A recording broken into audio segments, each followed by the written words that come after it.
The first drawing. A Caldecott medalist by Mordicai Gerstein.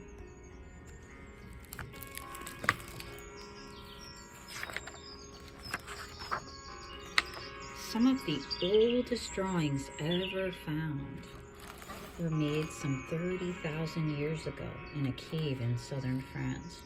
In that same cave is a footprint of an 8-year-old child, along with the footprint of a wolf.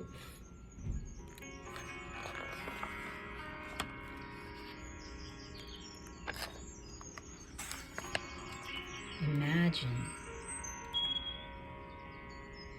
you were born before the invention of drawing more than 30,000 years ago.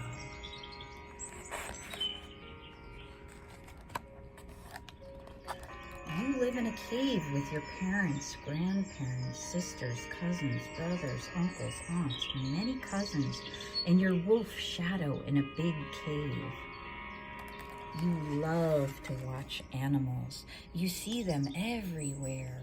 You see them at the river where they drink. You see horses, giant elk, reindeer, some rhinoceros, bears, sometimes lions, and more. You sit and watch them for hours.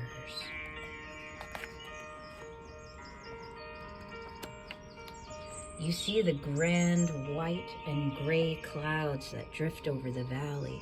Their ever-changing shapes look to you like a parade of animals. Look, Papa, that cloud looks like a woolly mammoth. It looks like me, you say to your father, like a cloud. And when collecting stones for spears and knives, you think they look like animals too. Mama, this stone looks like a bear. To me, says your mother, it looks like a stone. And you wonder why they can't see what I see.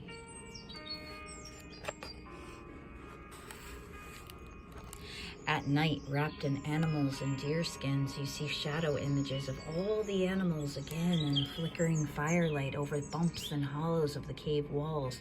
And they seem to move. Look, Mama, galloping horses. What horses? Go to sleep, Papa and Grandpa. There on the ceiling, elks. There are no elks. Go to sleep. Sisters and brothers and cousins, don't you see the rhinoceros? No. Everyone shouts. Now go to sleep.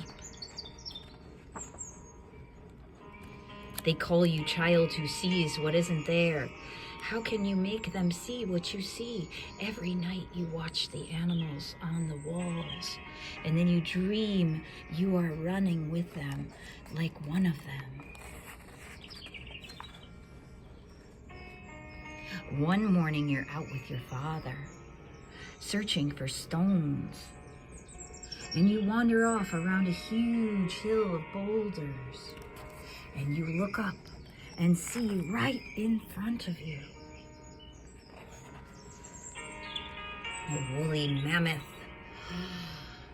It's not made of lights or shadows or clouds, and you can smell it warm and musky.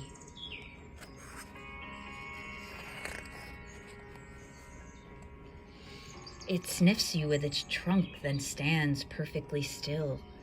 So do you. You're afraid to move. It's like a fur-covered mountain with eyes that look right at you, into your eyes. You look back, and in those eyes you see that being a mammoth might not be so different from being you.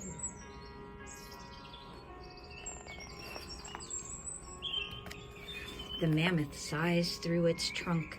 Like a mountain walking, it turns and slowly lumbers away, and you begin to breathe again.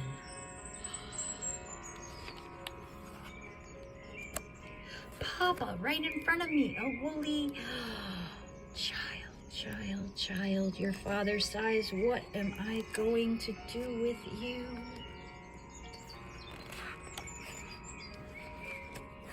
That night, in front of the fire, as your eyes begin to close, you see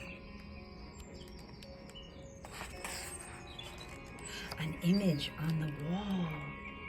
so big and so real, and you sit up and say, "Yow!" "Huh?" says your father. "What's wrong?" says your mother. "Look on the wall. It looks like it's breathing, but there's nothing," they say. "Go to sleep."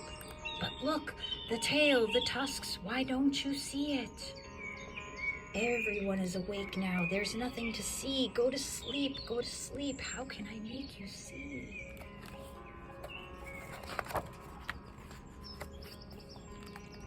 And without thinking, you take a leap out of bed and take a burnt stick from the fire and run to the walls. "Look, here's the tail. Look, the back legs." Now you make marks on the bumpy wall to show them where to look. And the back, and the front legs, and the ears, and the eyes watching us. Its trunk, its tusks. "Stop!" shouts your father. He aims his spear at the wall, and everyone huddles by the doorway, the wide-eyed children clutching their parents' legs. "I can see it," gasps your father. "This is magic." "No, Papa," you say. "I'm just showing you." And you look at what you've done. You've made the world's first drawing. "Yes," you say, "it is magic."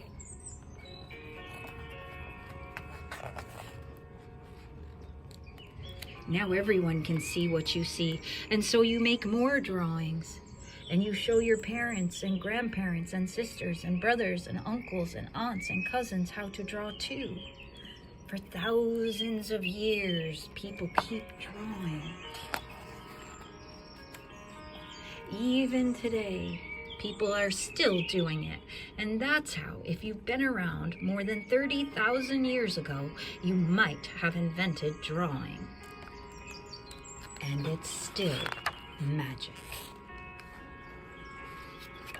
The end.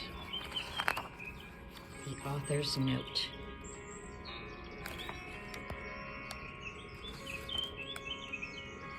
Pictured here are horses and rhinoceroses from the Chauvet-Pont-d'Arc caves in southern France, the inspiration for the caves in this book. In 1994, a cave was discovered in southern France, and on its walls were made more than 30,000 years ago, 15,000 years older than all the other drawings known at the time. Instead of being simpler and cruder as expected, this newly discovered work was, if anything, more beautiful and elegant than what was done later. In the same cave, a human footprint was found, that of an 8-year-old child. Of course, no one knows exactly who made the world's first drawing or how it happened, but there are new discoveries being made all the time of drawings that might be even older than those found in the cave. But for someone who has drawn all his life, it has always seemed obvious that whoever invented drawing must have been a child. It is hard to imagine children not drawing, but how many adults do you know who draw? When I read of a child's footprint in the cave, I said to myself, "Aha, I was right." This story is my imagined version of how and why drawing was invented. Drawing is the method we have to show others what we see and how we feel about what we see. It is a way to explore and share the vast invisible world of our imaginations, and that, to me, that is magic. Mordicai. The end. About this book. The illustrations in this book were done in acrylics, pen and ink, and colored pencils on Strathmore 2-ply plate finish paper. The text was set in Bookman Old Style, and display type is Litho Pro. This book was edited by Alvina Ling and designed by Pam Ann Harris. The production was supervised by Jonathan Lopez, and the production editor was Wendy Doppin. Thank you. By Mordicai Gerstein. The first drawing. The end.